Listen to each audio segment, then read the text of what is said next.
Hello and welcome back to another episode for 5-2 Pressed. My name is Sharissa Bradley and I am so excited that you are here. I am sharing today a project that is very near and dear to my heart, and it is a brand new project here at 5-2 Press. It is called Incognito Letters to Never Send. What this is a project that allows us to share and show up in a vulnerable space anonymously, hence the title Incognito. This space is a place to send your letters that were unable to be sent or received. Maybe you've written a letter to someone who isn't here on this planet anymore, or isn't somebody that you're in contact with, or maybe the letter was so vulnerable and so sensitive that it wasn't something that you could actually share with that person. I would like to give an opportunity to shed light and validate those experiences by creating this community collaborative publication where we bring those letters together and we share those messages and those thoughts with the world and share it publicly. The way that we protect ourselves through this process is by keeping every single thing anonymous. Every name will be redacted, every to and every from will be either changed, erased, or colored over so that no one would ever know where this letter came from or who it was intended for except for you. And that's the power in this. The power is that we get to validate ourselves and validate our emotions by sharing this information without having any kind of backlash or reproach or anybody coming and trying to defend themselves based on what your feelings and your experience and your emotions were.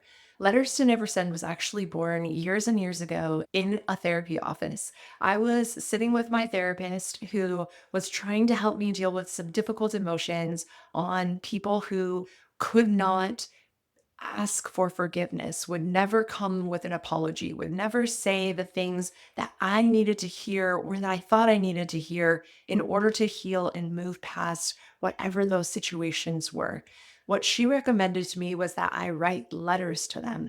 And I would come to therapy the next week and I would read those letters to her. And only she knew those secrets and she kept them for me and kept me safe. And she would remind me at the end of the letter that the writing was beautiful and that I was so capable of healing on my own, and that even my emotions that were expressed were beautiful. And it was so validating to have that heard and have that received. So, Letters to Never Send was born right then and there. I saved every one of those letters from my time in therapy and I keep them in a little folder and I called the folder Letters to Never Send. And I'm wondering if you have letters like that that you're keeping and that you're holding on to that would feel incredible to have validated by the world.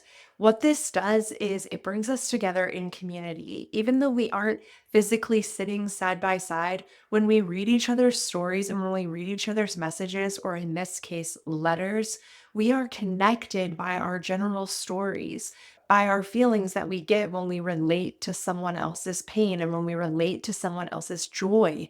When we get that opportunity to see the words and feel the pain or the passion, we get the opportunity to empathize and feel compassionate and also relate, which actually brings us back together in a world that has been so divided and so separated. We can come together on our living room couches and share the stories that were the most exciting or the saddest or the hardest of our life and feel validated and seen and heard.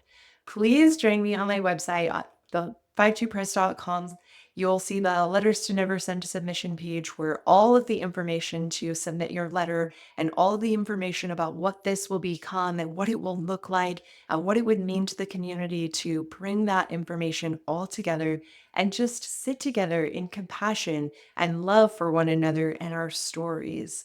I hope that this project can bring tons of people a little bit of peace, if only inside their own body. And I truly believe that when we bring together our stories, when we bring together our pain and our happiness, and we allow other people to see those parts of ourselves, even anonymously, we do get this validation that allows us to move forward in our lives. So maybe you have a letter to a loved one that's passed on, or maybe you feel that you might want to write a letter to someone who won't ever be able to receive it. This is the place that you can send that letter, have it be published anonymously, and be validated for the feelings that you have and the emotions that you have and the time that you have experienced. Thank you so much for being with me on this video, and I will see you on the next one. Bye.